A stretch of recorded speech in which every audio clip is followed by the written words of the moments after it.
Hey everybody, it's Mike Frieder here with On-Call Compliance Solutions, and I'm back with another compliance tip of the week.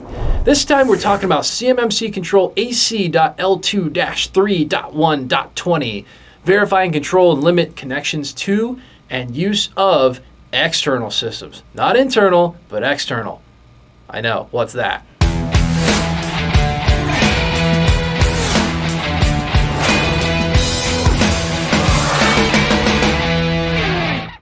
So hey, if you're a defense contractor who's feeling overwhelmed, tired, and alone, trying to understand all this CMMC, DFARS, and NIST SP 800-171 compliance stuff on top of an already colossal workload, well, I've got great news for you. I'm crazy and I make these videos. No, you found your home here at On-Call Compliance Solutions, where we can help you transform into your company's on-call compliance hero and sometimes make you laugh about a really boring subject because compliance is so exciting.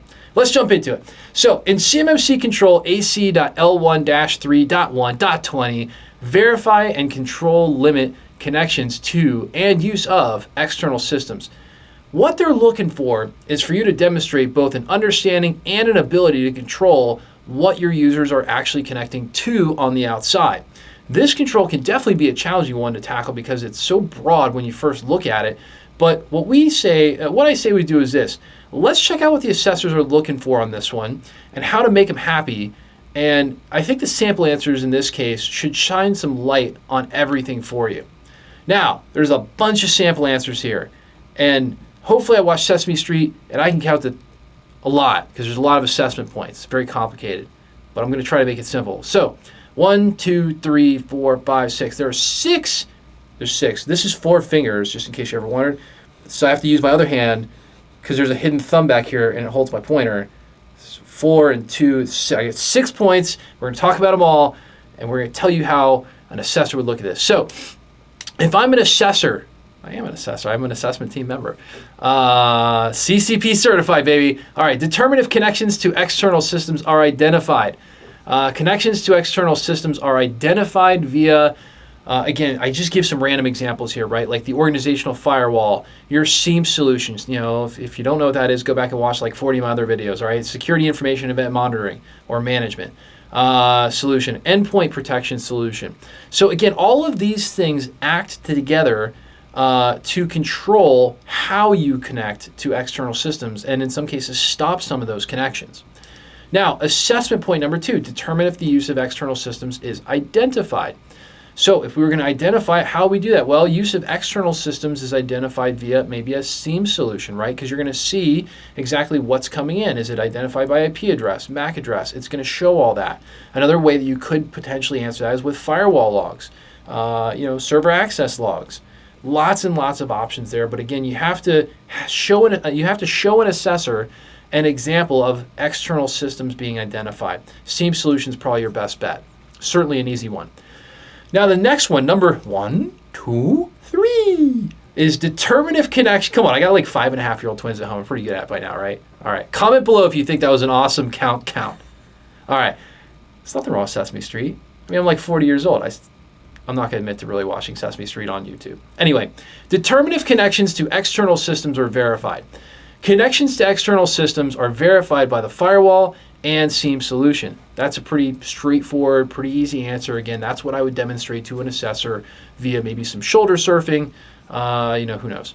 All right, assessment point number 4, determine if the use of external systems is verified. All right, now we get a little bit more complex, right? If we're going onto an external system, is there some ability to verify that we are actually, going there, right? So connections to external systems are verified by the firewall, right? The firewall is going to usually authenticate somehow, or at least certainly do some deep packet inspection. And then, of course, SIEM solution is going to also verify that there was a successful external system connection and verification there. So those are a couple of answers. You could certainly use different answers than those.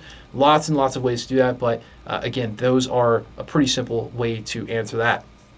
Assessment point number 5, determine if connections to the external systems are controlled/limited.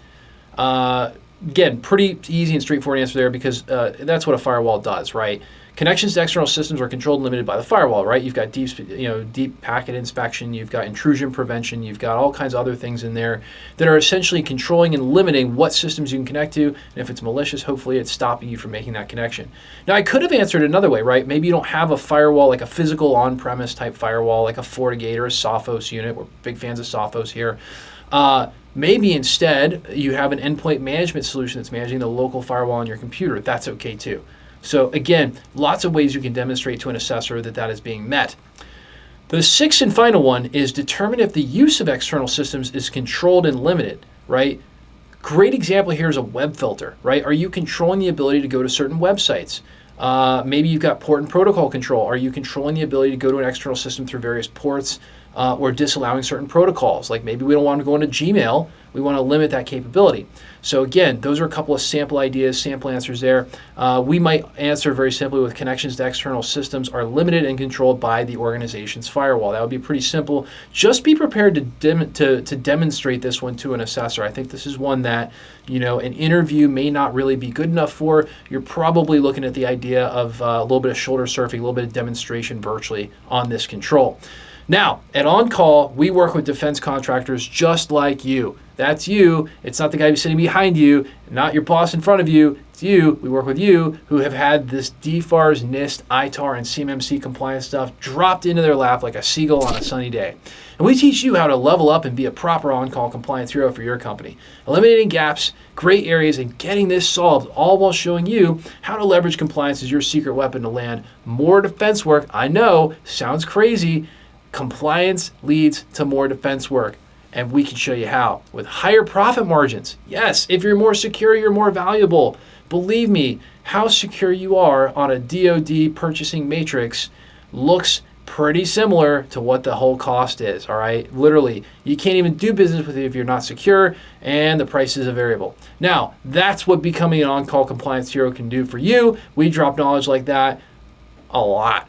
Okay, so again, we're all about helping our clients grow. Now, if you're looking for more help getting compliant, our compliance experts are always on call for you. Visit CMMCComplianceSecrets.com, okay? CMMCComplianceSecrets.com is where you go if you don't want to deal with this, all right? If you don't want to deal with it, you just want this done for you, go to that website, book a time with one of our certified compliance experts, all right? And check out the bio below for more links on how to get help right now.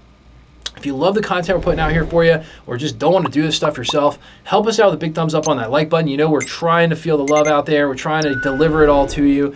Again, a thumbs up on that like button. Seriously, it really helps us out. Even better, mash that subscribe button. I'm going to drop the S. I'm just going to mash it. Mash it in the ground. Subscribe again. Go get another Google account. Subscribe again. It all helps, guys. To get the latest compliance content as soon as our compliance nerds roll it out. Or we just decide it's a really great time to shamelessly plug ourselves over and over and over and over again. Because you know what, to be honest, it's just fun. It's fun to do. It's kind of hilarious. Until the next compliance tip, my friends, stay safe and secure out there. Hit us in the comments below to let us know what you'd like to know more about when it comes to information security and compliance. And yes, sir, I'll see you on the next one.